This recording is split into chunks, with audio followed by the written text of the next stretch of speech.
بسم اللہ الرحمن الرحیم۔ السلام علیکم پیارے دوستو۔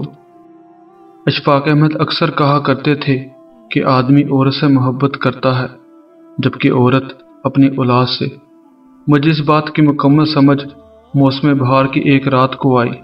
میری شادی کو تقریباً 2 سال ہو چکے تھے اور میرا بیٹا جو تقریباً 1 برس کا تھا۔ اس رات کمرے میں ہم 3 لوگ تھے، میں، میرا بیٹا اور اس کی والدہ یعنی کہ میری بیوی۔ 3 میں سے 2 لوگوں کو بخار تھا، مجھے 104 اور میرے بیٹے کو 101۔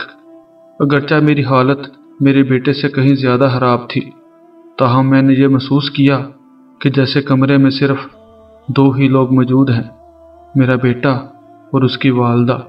بری طرح نظر انداز کیے جانے کے احساس نے میرے خیالات کو بہت زیر و زبر کیا اور میں نے ایک نتیجہ اخذ کیا کہ عورت نام ہے اس ہستی کا کہ جب اس کو ممتا دی جاتی ہے تو اس کو پھر اپنی اولاد کے سوا کچھ دکھائی نہیں دیتا، حتیٰ کہ اپنا شوہر بھی، اور خاص طور پر جب اس کی اولاد کسی مشکل میں ہو۔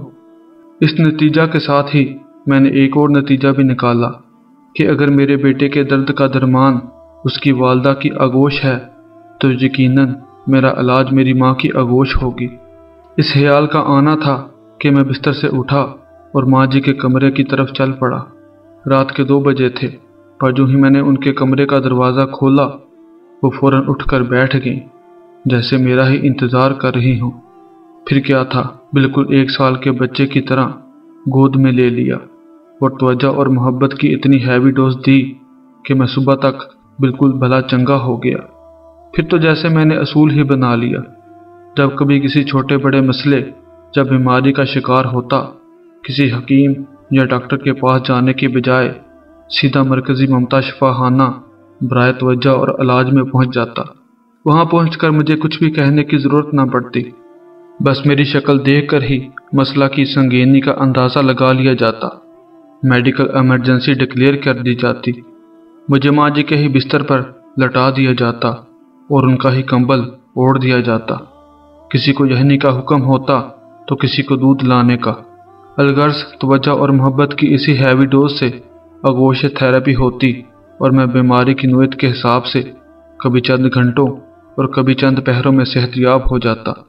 یہ سلسلہ تقریباً 3 سال تک چلتا رہا۔ وہ نومبر کی ایک شام تھی جب میں فیکٹری سے گھر کے لیے روانہ ہونے لگا تو مجھے لگا کہ میں مکمل طور پر صحت مند نہیں۔ تبھی میں نے آغوش تھراپی کروانے کا فیصلہ کیا اور گھر جانے کی بجائے ماں جی کی خدمت میں حاضر ہو گیا۔ لیکن وہاں پہنچنے پر اور ہی منظر دیکھنے کو ملا۔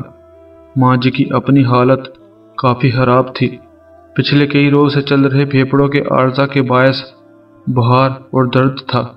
میں خود کو بھول کر ان کی تیمارداری میں جت گیا۔ مختلف ادویات دی، خوراک کے معروف ٹوٹکے آزمائے۔ مختصر یہ کہ کوئی 2 گھنٹے کی آؤ بھگت کے بعد ان کی طبیعت سنبھلی اور وہ سو گئیں۔ میں اٹھ کر گھر چلا آیا۔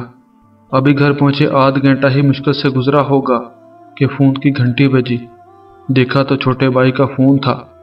100 طرح کے وہم ایک پل میں آ کر گزر گئے۔ جھٹ سے فون اٹھایا اور چھوٹتے ہی پوچھا، بھائی سب خیریت ہے نا؟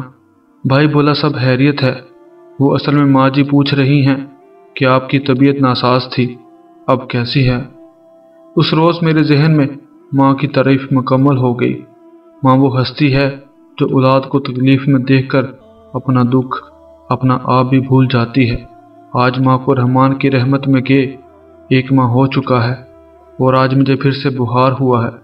آغوش تھراپی کی اصل ضرورت ہے، پر میرا مرکزی ممتا شفا خانہ برائے توجہ اور علاج ہمیشہ کے لیے بند ہو چکا ہے۔ آپ سب دوستوں سے گزارش ہے کہ اس سے پہلے کہ بہت دیر ہو جائے اپنے ماں باپ کی خدمت و اطاعت کریں، ان کا کوئی نعم البدل نہیں۔ اللہ آپ اور میرے والدین کو صحت و تندرستی عطا فرمائے، آمین۔